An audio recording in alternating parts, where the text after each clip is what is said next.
Welcome to the Poke It podcast with me, Pete Jenkins, and my co-host, Nicola Cairncross.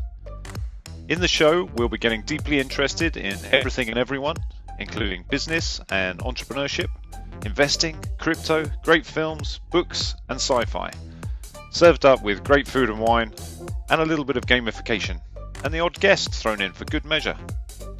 You can join in the conversation anytime at the Poke It podcast private group on Facebook. Now, let's see what we're going to be poking at today, shall we? Hey, there you are. Yes, there I am indeed. Okay, good. So perhaps we should start, Pete, by introducing ourselves, and then we can talk about why we have come up with this brilliant brainwave to do a podcast together. And that sounds like a cunning plan. Then we'll go on to why we've called it what we have and what we're going to be covering. All right. So why don't you kick off? Well, who am I? So I'm Pete Jenkins. I am a collector of job titles over the years, from entrepreneur in residence at the University of Brighton for a few years, to running my own gamification company, to chairing GamFed, the Gamification Confederation, to being an export champion for the Department for International Trade. I didn't know about that one. Did you not? No. That one's current as well. Like here we are in the middle of COVID, and one of my tough jobs is to help and encourage people to export more. Okay, that's cool. So tell us a bit more about the gamification. How did you get into it, and what were you doing before? All right, Nicola. I have been running my own company for 20 years in 1 week's time. Wow. Yeah, I know. I look so young as well. Who knew? And it's to begin with, it was an IT company. So we did, well, to be honest, we made loads of mistakes in terms of business. We did pretty much anything someone asked for, from networks and cabling to building websites to selling accounting software. Although one thing we always did was CRMs, or customer relationship management databases, right from the start. And I still do a bit of that with gamified ones, even now. And then 8 years ago, I got into gamification because I was looking for a better way for the users to actually use all the features of the software we'd sold them, so that they would be long-term users, keep going as a customer for many, many years, the most cost-effective way of having a customer. And it was so much more fun than just doing IT. So I sold the telecoms part of the business to make space for gamification in my life. And then, because I had a bit of money behind me, I was able to be a bit picky about what sort of work we took on, and ended up working with some amazing gamification clients around the world, and then speaking at conferences about it, and then running training courses, and then running a conference, and then running the awards for the industry, and so on and so forth. Until COVID hit and brought you down to a smack bang flat in your flat in the showroom. What? Within the space of a week, Yeah. At the beginning of quarantine. It's a good job I still had the gamification CRM part of the business, actually. Yeah, absolutely. What about you, Nicola? What brings you into this? Pete, it's funny you should ask that because I have been an entrepreneur all my life, ever since I was about 8, when I started my first business, which was trying to rent out all my paperback books from under the stairs. I had a glimmer of how a business should be run, in that I went off around the playgrounds promoting it, and left my sister at home doing all the, putting the things in the books that people would, the tickets, like you get in the library. Like a library ticket. Yeah, exactly. So I knew how to do it, but I delegated that job and went off doing the marketing and promotions, which has been pretty much a pattern ever since. Absolutely had no idea how to run a business. My Uncle Brian had a business, but he didn't pass on any pearls of wisdom. And he was the only one in our family who didn't just work for a living. And so I had no idea how to go about it. Very arty and creative, went to art college, got a little business going, making new romantic outfits for people back in the new romantic days. Because I'd always been a sewer. My nan had taught me to sew, and I'd always made my own clothes. And so again, I managed to make quite a bit of money turning old curtains into new romantic waistcoats, buying them for £1 and selling them to boutiques in Brighton for about 150 quid. Good markup that was. It really Why was. aren't you still doing that? Well, because the fashion for new romantic waistcoats that reached your knees at the front and went up your back at the back and had beautiful mother of pearl buttons and silky backs. Oh, they were beautiful things. They really were. Didn't last in the washing machine very much because, of course, they were old curtains and fell apart. Oh, I thought you meant the new romantics. Okay. No, well, they didn't last either, did they?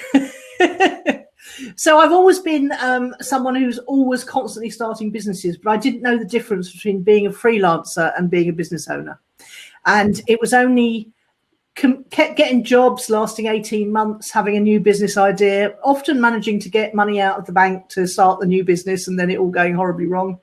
And it bit of a disaster all round, really. And then we started a record label with my future husband. And that went quite well. We did quite well with that. And that lasted about 2.5, 3 years. And we were up for some awards. But we were a garage house compilation album.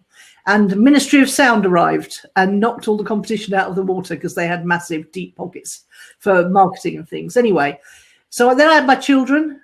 And that sort of gave me a few years pause. I just managed a few DJs and did a little bit of a DJ promotion and stuff like that, and then went off to work we ran out of money and my husband kept getting made redundant, and I really realized one day that I had to pull myself together and find out how money worked and how business success worked, because I wasn't getting anywhere. I was still as skint at 38 as I had been my whole life, and I couldn't stand the Sorry? Sounds like a good topic for a podcast. We'll come to exactly, yes. So I went on a journey, really, to find out how money worked, because I realized that there was nothing different between me and someone who looked like me, talked like me, had the same IQ as me, and had the same experience as me, but who actually had lots of money. So I figured that there was a secret that people knew. And it's been an up and down ride ever since. I've had a couple of real big successes and I've had a couple of real big failures. In fact, we met just after one of my real big failures when I went off to the Chamber of Commerce in Worthing for support and moral support. And it worked, actually. It was a really good, supportive, nurturing environment. And I was able to talk to people about marketing because that was my main love by then. And we ended up in a peer mentoring group together, didn't we? We did. We mentored each other. Do you know what? Talk about Chambers of Commerce. When I first started the business, I thought I haven't got a clue about running a business. So I joined Brighton Chamber of Commerce at the time. Isn't that funny? Thinking I'll surround myself with business people who know what they're doing. But I didn't know anything about Chambers of Commerce at the time. Yeah. Well, you went the right direction, I think. I absolutely loved the Worthing Chamber of Commerce. It was brilliant. But I think there were a lot of people in that chamber that weren't. They seemed to have the startups and the corporates. They didn't seem to have anyone in between. Whereas I think perhaps Brighton Chamber was perhaps a bit more chock-a-block with business people who'd been startups and then who'd managed to carry on and stay trading, perhaps. That's definitely true. Do you know what? I still look after the gamified CRM membership management for Brighton Chamber. That's amazing, yeah. And you were the vice president, weren't you? Or what were you? You did something in the chamber for a while. Do you know what? A couple of months after I joined, I was co-opted to the executive committee because they wanted some young blood. And I was on the exec for years before I succumbed to volunteering even more and becoming vice president, which I think I did for like 3 years. I think the thing is, you join these things and they see a spark of life in your eyes, don't they? And they spend a lot of time trying to get you to do things so that they can, whoever's doing the work can move on. And that's also what happened when in the peer mentoring group. There were, I don't remember many people there. I remember Debbie, who runs the Ladies' Night Out events. Yeah. But we became, I don't know how that happened really, because I'm not very good at socializing, but I think we must have gone for lunch a few times and just carried on with that.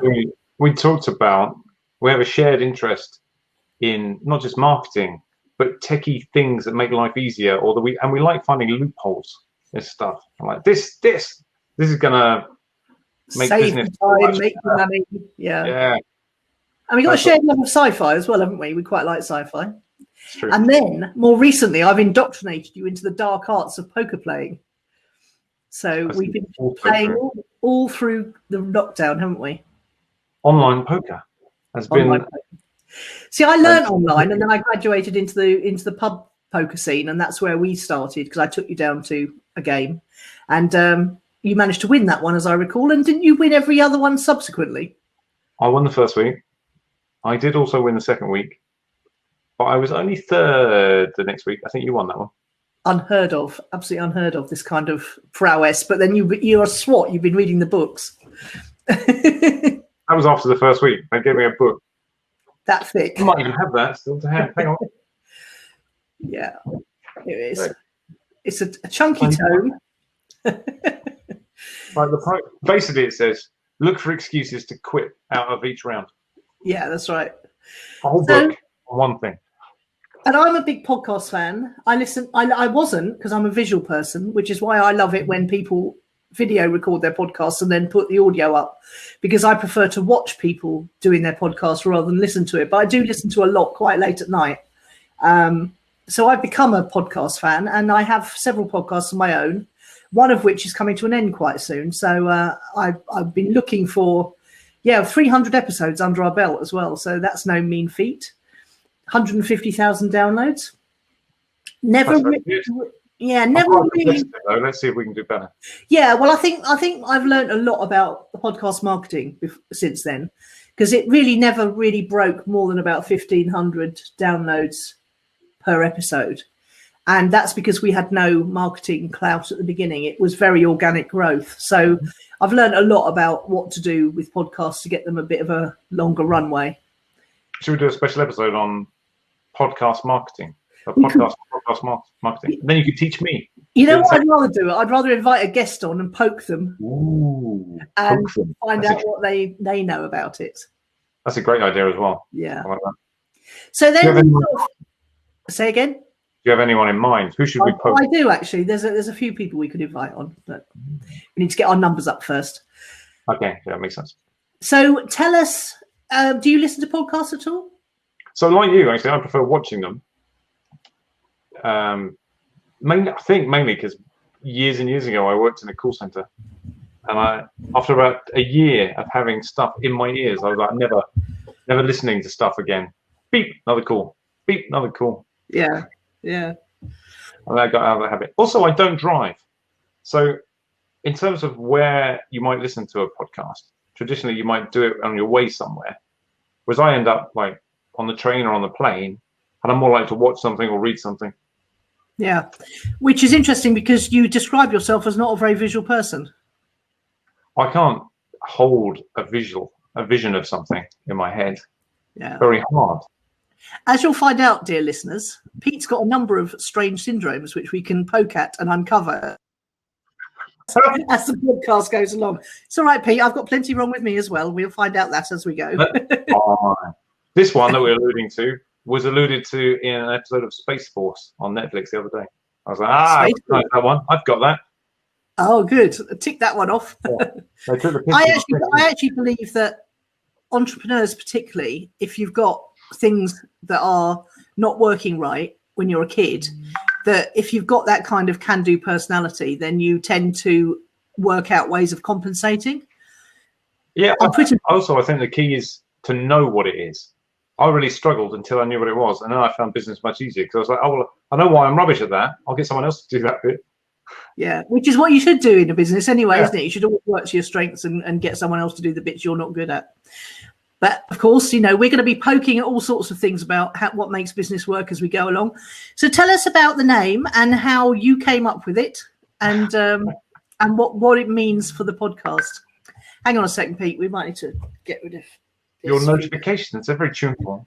They're supposed to turn themselves off when I'm actually doing something that involves audio and video, but it's not happening.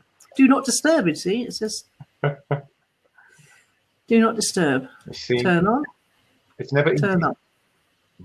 It's not working. It's just simply not working. Okay. We'll just have to ignore it. Right, start again. Tell us about the name. The name of this podcast, Poke It. Yeah. Poke It. Obviously inspired at first by our mutual enjoyment of poker. Oh, I see. Yeah, I was like, oh, how can we? Because we were thinking about calling it, straight flush or something like that. No, you were. I was, yeah. I would have preferred all in if we were going to go for anything. Oh, I like that too. I like that. Yeah, that's good. Yeah, and then I thought Poke It, because actually one of the things we have in common is we really like poking things to see how they work. Yeah. And then finding out from people what their tricks are as well. We both interview people, don't we? Yeah, we do. Yeah. Different things. And so, and we're quite wide ranging. So from technology, software, people, but Crypto. Pokit covers them all, I think. Yeah. I'm a never read the instructions, just start using it kind of merchant, see if it's intuitive enough to pick it up. I used to be like that. Some stuff is just too complicated, though. Yeah, I know. Yeah, I mean, I have fallen foul of various people like Facebook bot messenger, who shut my first account down because I just was going for it and not reading the instructions on what they liked and what they didn't like. But I've learned my lesson from that one. Have you? When was the last time you had an account shut down for something? Oh, not for ages now. Never been blocked or anything? Well, no, that was about a week. Oh no, that's but that's nothing to do with me. That's something to do with they don't like what I talk about somewhere. I'm not a compliant little citizen in some certain ways. Which is one of the reasons I think this will be a fun podcast. Well, I hope so, but we won't be able to talk about any of that stuff. Others will get this podcast banned as well. That's a very good point. Okay, so let me consult my instructions on what we're supposed to be talking about today. Well, I was going to ask why it took so long to persuade you that Pokit was a good name.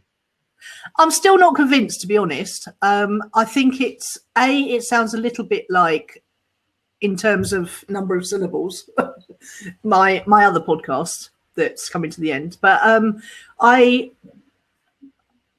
doesn't sound cool enough for me. Cool. Yeah, I know. So I think I prefer something like, All In's just popped into my head, but we're not about to rebrand now. But I do like the meaning behind it. The fact that it does, we do like to poke at things and see how they work, and we can have guests on and poke at them and see what they tell us, that, little nuggets they spill out. So I think so. Yeah. I've grown to love it, shall we say. This may be my main sales technique. I'll plant the idea of something. People go, what? I'm not sure about that. I'll explain the reasoning behind it. And then they come back a few weeks later and go, yeah, you're right. It's mainly that we can't be asked to think of anything better. So tell us a bit about your life and who you are, and just a little bit of personal biography, what you like, what you don't like. Okay, but keeping it legal. Yeah. Okay. Yeah. What do I like? Well, you mentioned earlier sci-fi. I love sci-fi. I have many hundreds of sci-fi books, and I've read many more. I watch some sci-fi, although I'm often disappointed by how book sci-fi is translated to the screen. Yeah, you've also got a good imagination then. Oh, maybe I just get annoyed if they go off plot. Oh, okay. So it's more being pedantic than being visual about the imagining the worlds. Yes, I would say so. Although sometimes you watch something and you go, "Oh, I hadn't pictured it like that, but that's better." In which case, that's I like that. And so I think one of the nice things about sci-fi is you're kind of always looking at future trends and things that people are thinking of coming. And I love seeing, because I've been reading sci-fi for so long, I love seeing the things that people talk about suddenly come into the real world and real life. Because I'm not just like, much as I love a space opera set millions of years into the future or whatever, I'm also, give me something 10 years in the future that's quite sci-fi, a bit of cyberpunk or something. Who knows what we'll learn from that. Yeah. I'm massively keen on the big space operas, the E&M Banks of this world and things like that. Yeah. Love that. We should do a spin-off podcast just on those. Yeah, we could just talk sci-fi for an hour each week, every endlessly. So you've just moved to a location quite near to me, actually. In fact, I could probably see your place if I leant out the window far enough. Yeah, I made sure there was a river between us. And you've got a little girl whose name is? My daughter's name is Lana. She is now 8 as of last weekend. And she's mad on Dungeons and Dragons, I understand, which I'm not absolutely sure what it is, but... That was my mistake at the beginning of lockdown. It was like, I've got an idea. She really likes stories. I will divert her for a couple of hours with Dungeons and Dragons. I still had all my kit from like 20 years ago. And oh my God, she got the bug. And suddenly I'm like 3 or 4 hours at a go every time she comes around. Don't computer programming clever geeky types like things like Dungeons and Dragons as well? Traditionally, yes. I mean, obviously Also, I mean, it's quite popular at the moment. It's in what's that famous Netflix series recently? Oh, Stranger Things. That's the one. Thank you. Oh yeah. Yeah, so they're playing it in there, which is probably what reminded me to think of it as an example for my daughter. Oh, I loved the first episode of Stranger Things. The second one was far too scary for me. I can't do horror at all anymore. I mean, we started to watch something the other night. Oh, I can't remember what it was now, about kids that lived in the woods with their mother who was a ghost, and we just had to stop. It was just absolutely terrifying. It was called Mama. That's what it was called. Okay. Oh, I've heard of that. I've not watched it. I'm not a huge horror fan. It's true. Yeah. Whereas Dungeons and Dragons is quite good fun because you can. Well, I mean, there are scary things. She's come up against zombies and ghouls and stuff like that, but there's fun stuff too. Yeah. Yeah. But don't you direct the way the game goes? Isn't it played on paper? I like pen and paper. Well, really, it's played in your mind, but pen and paper is to track a few stats and things, just so that you can put a bit of randomness into it, so you don't know if you're going to win an encounter or not. That sort of thing. The hardest thing for me is normally every adventure is designed for a party of like 4 or 5 people to play. Right. But in lockdown, there's only 2 of you. So Donna's playing her role, and then there's like 5 non-player characters, which I'm playing all of those. It's quite keeps me on my toes a bit. Are there online versions of it so she could play with other kids around the world? Although obviously you've got to be a bit careful and police that quite carefully. Not easily. Once you've got a bunch of friends, you can play through stuff like this or through Zoom. There's quite a few adults playing D&D through Zoom these days, but not easily. I mean, you've got equivalent type games like World of Warcraft and stuff like that. Oh, I see. I'm not letting her near that just yet. No, she's a bit young for that still, isn't she? Yeah. So, okay, Pete, so let's get down to some real nitty-gritty stuff. What has lockdown meant for your business, and how have you coped with it? No, not yet. We need to know about you. Yeah. What bit? Well, I love sci-fi. I love poker. I love any kind of reading, actually. But I like thrillers. I'm mad about John Connolly, who writes the Charlie Parker detective series. I love crime thrillers, and I am rather pathetically trying to write a sci-fi book. I've got what I think is a good idea, but writing is so much harder than people make. Well, no, they do say it's really hard, and it is harder than people say it is. I became addicted to the Story Grid podcast quite early on in the process. Actually, what happened was I met some ladies who were all quite good writers. Actually, one had even done a MA at Wharton School in New York. And we were all living in a certain area, and we started this book club every 2 weeks. It was really an excuse to go and have lunch and drink wine. And then we decided to make a podcast, so we had to get a little bit more serious. And then an idea occurred to me, and they were very encouraging. And we all write very different styles, but they were very encouraging, even though, honestly, my writing is so riddled with grammatical errors, and it's colloquial. I've sales written emails and websites for 20 years, so it's all colloquial and very direct speaking.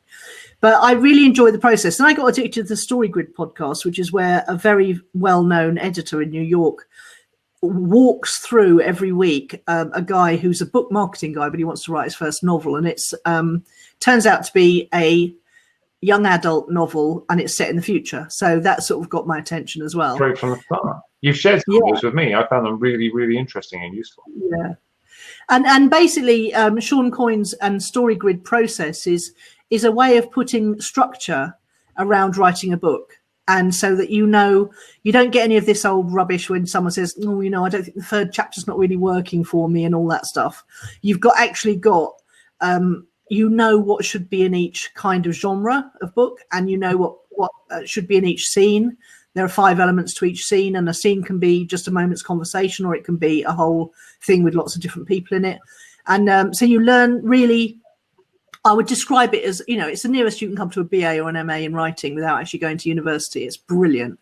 And the book's brilliant. And let me stop you for a second there. You say it's really difficult, but how many books have you actually written?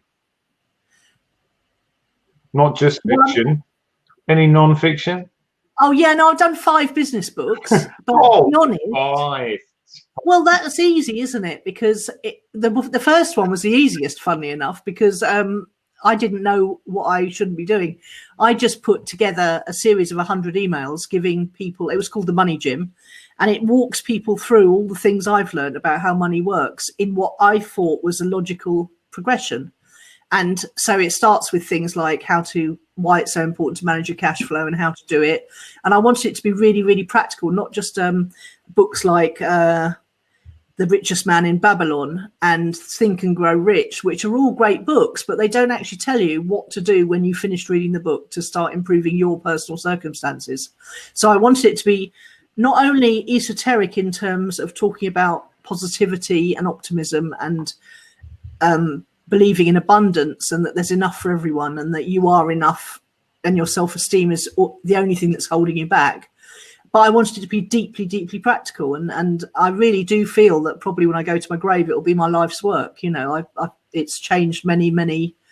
I still get people contacting me now saying, you know, your book changed my life 20 years ago. And this is what happened. It's quite astonishing and very gratifying. But this is when I start to become a conspiracy theorist, because after 2006, I wasn't allowed to advertise it on Google. I wasn't allowed to advertise it on Facebook. I wasn't allowed. I had a really successful business with it up until the point where the last credit crunch happened.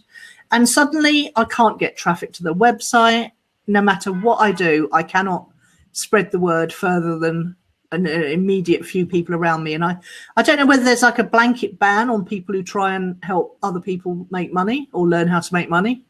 That's honestly what I'm starting to believe, because I never thought censorship existed or shadow banning. I just didn't believe it. But since then, things have happened to lots of people I know that have made me believe that there is some sort of algorithm, let's call it, that says if this person looks like they're getting too much attention or getting too much traffic or getting too well known, then shut it down. Because the only other wealth coach that's come up since I was around is a lady called Anne something. She's called the Wealth Chef, and she had a couple of years of advertising and she's completely disappeared now. You don't see her advertising at all. So whether she's not being allowed to, and they call it a get rich quick scheme or multi-level marketing or something like that. So they cloak it under their rules. But I mean, really, if the Money Gym was get rich quick, it wouldn't be 25 years later and I'm still working on it, would it? I mean, it just wouldn't be. But, anyway, you just got to move on. You've got to move on. So, you sneakily rebrand the whole thing. Sorry? Did you sneakily rebrand the whole thing every 2 years? Well, I have had to do that with my marketing business because they took great exception to my personal domain name, and that's the one that's been banned from being shared. Can't share my URL, can't share my email address, can't share my Facebook page. And that's because I think that one of the best performing blog posts on my website is talks about multi-level marketing, but I'm talking about it in a cautionary way. I'm not promoting it by any stretch of the imagination, but I think perhaps there's some algorithm again that looks at it, sees that all the traffic coming to one blog post, which is about multi-level marketing, has just branded my entire website with that, tarred it with that brush. So, but this is good. See, you're in such a innocent industry. It's a doddle for you. Oh, that's really interesting. I have to turn down quite a lot of work, Do you? Yeah. What, from people who are a bit nefarious? Well, sometimes the ethics of things, like I've turned down, I mean, this is pre-poker, obviously, but I turned down a gig to talk about gamification at a gambling conference in the Philippines, which looked quite interesting, but they really wanted to know how to use game mechanics to recruit more. To get more people hooked. Yeah. And Yeah. I don't know that I want to be part of that. And then literally a few months later, it was a large tobacco company. Now, admittedly, they wanted to get people off tobacco, but onto e-cigarettes. But I'm looking at the science of it. The e-cigarettes not so great yet either. Well, we know that vaping is cutting down to people's lung capacity with COVID, aren't we? So there's been stuff coming through that's not good either. Yeah. And then today I had an interesting call with a political campaign saying, can we gamify fundraising and other stuff? And I was like, I don't know about me wanting to do it for your party. Well, we were approached by when we had a marketing company. We were approached by a far right political party who wanted, and we just said no. Oh, this isn't even far right, but I don't like them. Oh, fair enough. It's so you have to be so careful. You know, the Knowlton boys who run Knowlton Marketing, who over in Kent, they were recently approached by a political party and they said no, and they had a whole episode about ethics and what they would and wouldn't agree to, because Lloyd, one of them is more ethical than the other one. The other one was a bit more open to the idea of doing the marketing for McDonald's and things like that. Yeah, I'm with you. So what do you do at that point? Well, you've got two. You say yes or no, or you raise the price till the point when you say yes. I reckon that's just going to make you feel more guilty, though, if you raise the price. And then it depends how much of a nice person you are, I suppose. Yeah. Well, I've got things people I would never work with. And I think you've got to be able to sleep at night, and you've got to be able to look your children in the face and say, I didn't work with them because they're polluting the planet, or I didn't work with them because, Well, so here's the thing, right? I don't actually understand how anyone would actually work for a tobacco company. Why would you? Yeah. No. There are so many other jobs. Why would you go and do that? Because I suppose there's people who might smoke and they wouldn't have an issue with it, and the people who don't think about this stuff, because I think there are a lot of people who don't even think about this stuff. But if everyone just said no, I'm not going to work for that company, then that company would no longer exist. It's really simple. Well, it's like when we come to investing. I mean, I'm actively avoiding companies that are producing trying to produce a vaccine for COVID, because I don't believe that one is necessary, or if it does come, it'll be too quick or whatever. And I don't want to make money from companies that are scrambling. Yeah. But I don't mind investing in one of the companies that is producing the antibody test, because I do believe we need to know who's had it and who hasn't, and that would help.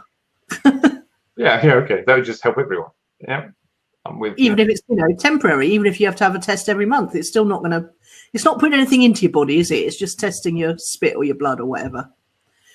Ooh, we've got rather like cut you in half and count the rings, that sort of thing. Yeah, we've got rather mucky rather quickly, haven't we? Well, we're both interested in investing as well, so I guess we'll poke companies occasionally. Why? Yes, and if we come up with a good one, we will have to be careful not to give any financial advice, because we're only saying what we do, not what we should do. Absolutely. Yeah.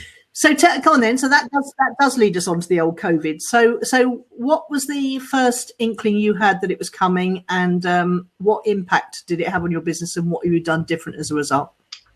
Okay, so first thing, right?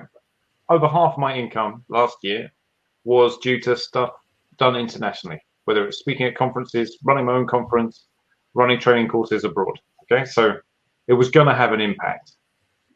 But I would say I think I started to see things being postponed or put on hold actually from the beginning of January, particularly abroad.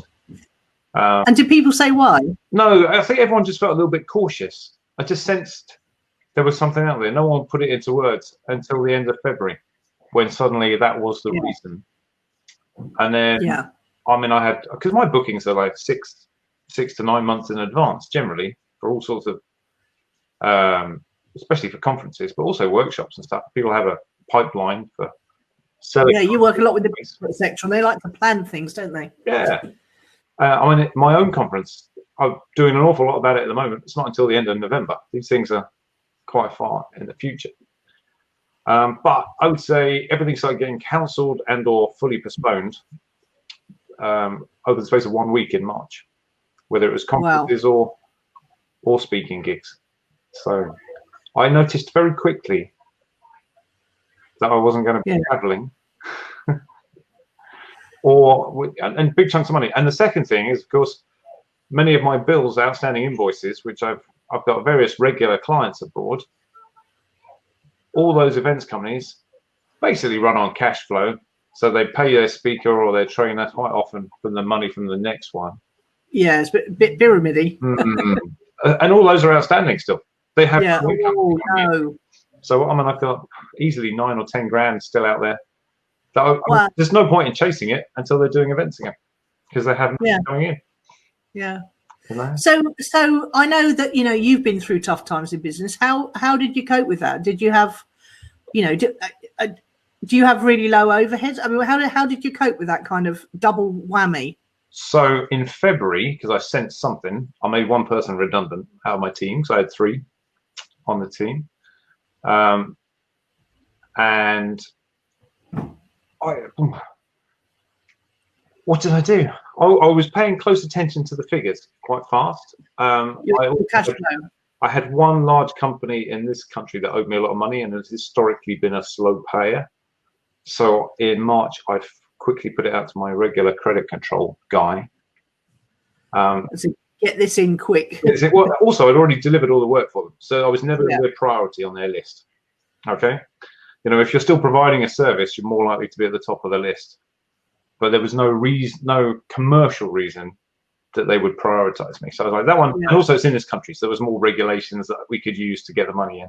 And to be honest, he was really good. He brought in all that money over the next about 6-7 weeks. And that kept us afloat until the furlough scheme started. Right. And then I brought back my redundant employee onto the furlough scheme, as you could, and the other 2 went on furlough. Yeah. Well, because actually all 3 of them were only working on the international aspects of the business. Yeah. Yeah. So although there's always work to be done, there was nothing critical once I wasn't traveling abroad for those people. So that was the first thing. So, and then luckily we were in a co-working space that, although it costs a lot of money per month for 4 people, it's all about flexible use, isn't it? So I found it a bit the first month, then a lot the next month, and then a very tiny bit because we can't use it. I mean, it's just reopened actually, but I'm not using it fully yet because I've got a pretty good home setup. Well, that was the other thing. You were moving right in the middle of this as well, weren't you? I moved 1 month before we were locked in place. Wow, that was lucky. What was lucky was like 3 days before we were locked in place was when I got my fridge.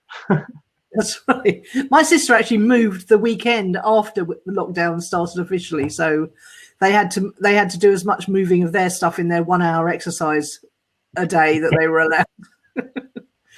So yeah.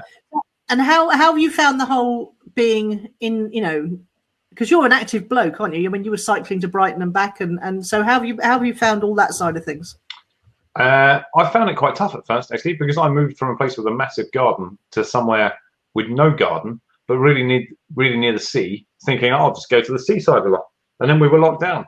I was like, we weren't even allowed to go to the beach. Yeah, and you go inside. I think you go insane staying inside the whole time. So as soon as they allowed the hour exercise, which was basically to begin with, that was my one. I used that every day, either walking, cycling. Actually, those are the 2 things: walking or cycling. Much later in lockdown, I took up running as well. But yeah, that was more coming up to my 45th birthday. I was like, oh, people keep talking about this like couch to 5K type thing. Maybe I should run 5K before my birthday. That's all. And did you? I did. My mistake was only really starting that 2 weeks before my birthday. So it was So you feel, obviously I know you quite well. You seem like you've coped really well. Do you feel that you have? Most days. The first 2 months, because money wasn't coming in, it was very tight, and it took a while for the government schemes to kick in. Yeah. I was a little worried, I just doubled all my expenses, having separated from my wife, moved into my own place, paying bits of 2, that sort of thing. Just as that moment happens, there's no income coming in. And my conference last year, although it was a success from an attendee point of view, was not a success monetarily. Sometimes these things happen. So I had this like triple whammy going on. But I'm always really busy because I also teach and I do various things for different organizations, and I'm doing this export champion thing, and I run my business and I run the conference. So most days I still had plenty to do, just keep my mind off it. Also, I was quite excited about doing my own thing after separating.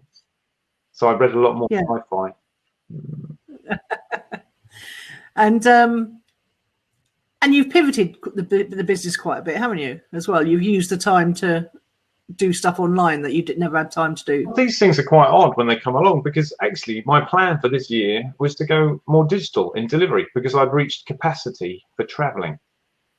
And I was looking at, I was going to take my time over it, not be thrust into it, mind. But I was looking at ways to take some of the workshops that we do and make them more digital. I mean, I hadn't, because I really enjoyed delivering stuff in person, particularly training and teaching. But I realized I needed to do that, partly to stay here and see my daughter more often, because I was traveling abroad so much. So I had a mental plan for things I was going to do. And then you, like you say, thrust into it. Yeah. Mind you, I didn't take into account how distracting all the admin and thinking around the finances would be.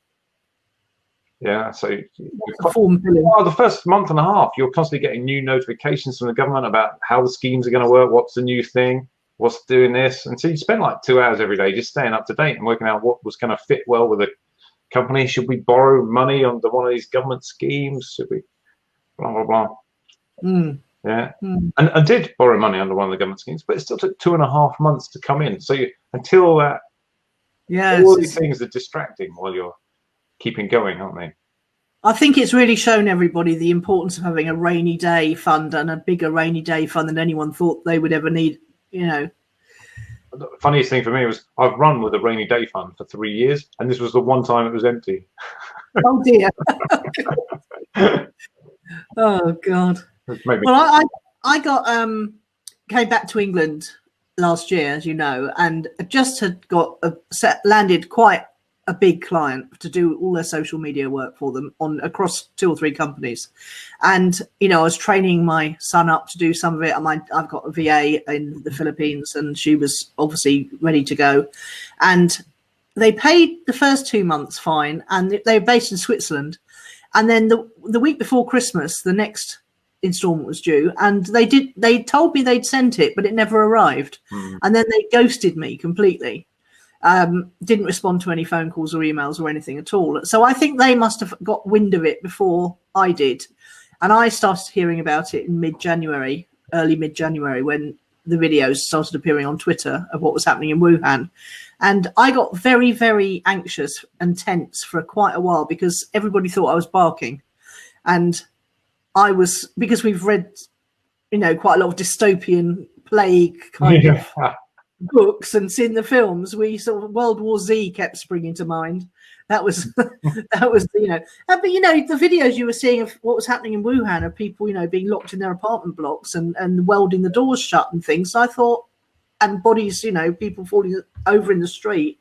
I just had no idea what was going to happen. And I've got 2 grown-up children who completely take nothing seriously whatsoever. And so I'm still their mum, you know. So I was one of those people who, I got a massive delivery from Tesco's that was £350, and it included lots and lots of Evian water and lots of pasta, because I thought we can live on pasta and tomato sauce for a long time. And then everyone thought I was mad. They were actually bringing people in to have a look at my pile of pasta in my bedroom. But, you know, it was the thing that I needed to do to give me peace of mind that we wouldn't starve for you know, if we were locked in for a week or a month even. £350 was a small price to pay for a bit of mental protection. Yeah. And as soon as I'd done it, I was able to relax a bit more and thought, well, I've done what I can. You know, I got a water filter that you can take on camping and all sorts of things. And the funny thing is that out of this whole thing, I've really got into watching survival videos on YouTube. You know, instead of watching TV, I've been watching guys in woods with axes and knives, and how to make 5 different kinds of shelter depending on the weather, and how to set traps in rivers and catch fish and things like that. And I keep joking that I could actually probably whip up a shelter, get a fire going, and keep my family alive for a little while anyway, if I had the right axe and knife, of course. So there's a whole swathe of accessories on my Amazon wish list now that are all survival oriented. My stockpile plan was just to work out who of my neighbours were stockpiling, and then, you know, be ready. Oh, yeah, well, exactly. We're on the second floor and there's 2 doors to get through. So I think you'd better go up to your neighbours first. Right. But then nothing happened. I got no clients signing up for my mentoring. I had no clients hiring me for my agency to do social media for them. It went absolutely dead as a dodo for about 3 months and 4 months even. So January, we've got 5 more minutes, Pete. Yeah. So, nothing happened. And that's when I thought, I'm going to change career and be a screenwriter. But then just as I was going down that road, things started to pick up again. And then I did a 5-day challenge that brought in several new clients and from all over the world. So things seem to be picking up and going on course again now. Yeah, my business was dead for about 3 or 4 weeks. Yeah. And then because I'm quite broad, I'm not particularly niched within gamification. I did, as always, you keep doing the webinars and getting the word out there. Yeah. And one thing led to another, and 2 industries picked up. So one that's really done me a lot of good is gamifying and health. So the health sector is not short of money at the moment, and they have a great need to change people's habits and behaviours, which is obviously what we do. So once that started, I thought, all right, we'll make it through. I'll stick with this. I won't go and get a job as a delivery driver, or all the other plans. Yeah. So we're going to talk more about all of this anyway. So we're coming to the end of our time. So where can people find you, Pete, particularly? They can find me not on the streets and out and about because of quarantine.